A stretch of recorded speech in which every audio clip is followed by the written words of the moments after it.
Shabbos Daf Chofei. Rav says, just like there's a chiyuv for you to burn kachim that became tamei. Let's say you have meat from a carbon that became tamei, you must burn it. So too you have a chiyuv to burn truma that became tamei. Rashi explains, there's two reasons. Truma is very similar to the kachim, and second of all, because of a takala. We don't want you to, by mistake, use the truma that's tamei. Yet there's a very big difference between the two. Kachim, when you burn, you cannot benefit from them. Truma, when you burn it, the kohen can benefit from its light, from its heat. But how do we know this? The Gemara gives us three reasons. By truma it says, Mishmeres trumoisai, plural. The safekeeping of my trumois, meaning truma number one is truma that's tar, truma two is truma that's tamei, and we could benefit, the kohen can benefit through using the fire and the light, the heat and the light. Rabbi Yochanan says that it says by Meiser Sheni, Meiser Sheni which Yisrael could eat in Yerushalayim, on the 4th and 7th year there's a chiyuv to be mevaret, to destroy it. And when he destroys it, he says a vidui. He says the famous pasuk, V'lo bi'arti mimenu b'tamei. I didn't destroy it when I was tamei or when the Meiser Sheni was tamei. The Gemara is medayek. Only Meiser Sheni you cannot benefit while you burn it, but there's something else that you could benefit from it. And it could be one of two things. It could be either kachin or truma. So why do I pick truma as the lighter one and saying you could benefit from truma? Since kachim has 6 things that make it chamor, whereas truma only has 4. So it makes more sense to say kachim I cannot benefit. What are these 6 things and what are the 4 things? By kachim we have pigul. If a kohen thinks in his head while he's doing one of the 4 avodas, shchita, kabbalah, hoylach, zrika, that he's going to consume this animal, this carbon, outside of its allotted time. In other words, if there's a carbon that you could eat for day and night, he thinks to himself, I'm going to eat it in 2 weeks from now. And he eats it then, he's chayiv kares. Noisar, if he leaves over from his carbon, past the allotted time, chayiv. The fact that it's called a carbon, very interesting. Just the name is a chumrah. Mi'ila, if somebody benefits from kachim, he has to pay back the principal plus a 5th. Kares, if somebody eats kachim when he's tamei, he gets kares, meaning Hashem will take away from his life and his children's life. 2 things. And kachim is usher to a person that's an oinain, a person who lost a beloved one that day. Whereas truma, there's only 4 things. Somebody eats truma betuma, he's chayiv misa b'dei shamayim. It doesn't have the kares part where it kills his kids. Chomesh, he has to pay a 5th.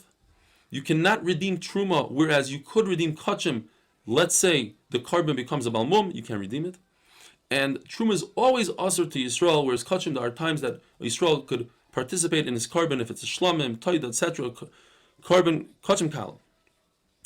Another reason the Gemara gives that kachim is more chomer than truma, because kachim has kares, which is the 2 things, it kills his children as well, whereas misa b'dei shamayim is only him.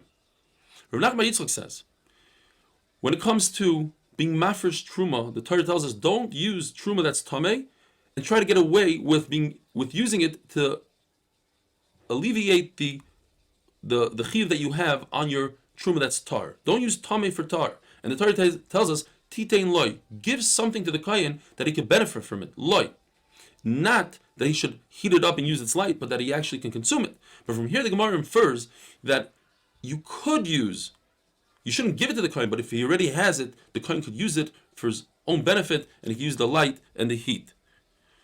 Rav says that lighting a Shabbos candle, to have light in the house, is a mitzvah. In fact, we say, it's a chayva, he calls it, but it's a mitzvah, and we say a bracha. Tzivonu lahadik ner shel Shabbos. Whereas washing oneself before Shabbos, according to Rav, is only a rishus, it's not obligatory. Rav Nachman argues and he says that bathing oneself before Shabbos is a chayv. It's a mitzvah.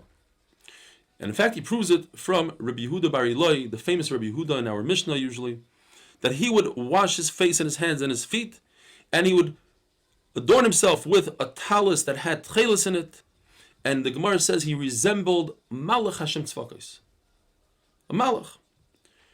And the Gemara adds that his Talmidim were embarrassed from him, and they would tuck the corners of their beged, of their clothing, inside, so you wouldn't see that they're missing the tzitzis. And he asked them, why aren't you wearing tzitzis? Are you concerned about shatnas? There's no concern because we hold like Beis Hillel. There's machlek Beis Hillel ben Shammai. Could you put tzitzis of tchelis, which are tzemer, they're wool, together with a beged of linen? We hold like Beis Hillel that you can. But the Talmidim of Rabbi Yehuda Bar Eloi were concerned of Eksus Laila. At night, you cannot wear tzitzis. You can't wear shatnas. And you might leave that beged on, and you might wear shatnas at night. It says that Yirmiyah Hanavi said, Vatiznach mishalom nafshi noshisi toiva. He was complaining that he lost his hope. He doesn't have hope.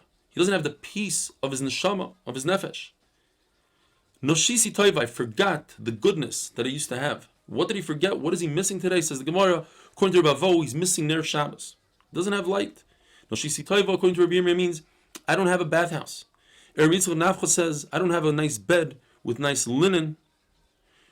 Rabbi Abba says, I don't have a made bed with a woman who's adorned with jewelry for a Talmid Chacham. I was just thinking, we should be grateful. We have all these things. Yes, we're in quarantine, but we have a Beis HaMerchatz, I hope. We have a shower. We have great wives.